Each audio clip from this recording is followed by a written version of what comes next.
Orange, apple, திரேச்சி பழம்,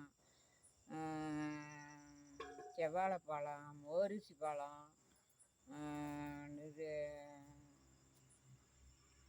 ரஸ்தளி பழம், இதெல்லாம் மடவாழைப்பழம், இதெல்லாம் செம்மையாக மனுஷார செமந்து விட்டோம் நீ பிறக்காதுக்கு முன்ன. அப்புறம் 4 5 தூக்கிடுவாங்க.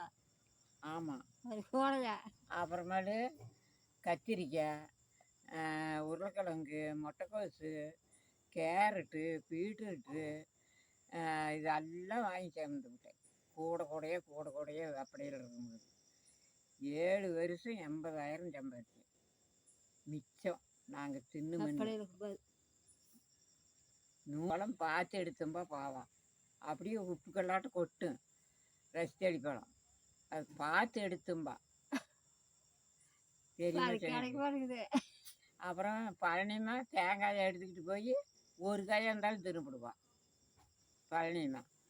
பழனிமா பாவம் எல்லாம் என்கிட்ட தான் இருந்தாங்க வெப்படையில். அப்புறம் எங்கேயும் தேங்காய் காரமுன்னு தொலைவுவேன் இந்த மோகனே அம்மா. வயசுக்கு வந்த முற்படுத்தான் நான் அங்கே விட்டுட்டு ஐயிக்கிட்டேன். வயசுக்கு வர வரைக்கும் என்கிட்ட தானே இருந்தாங்க நூல் கட்டிக்கிட்டு.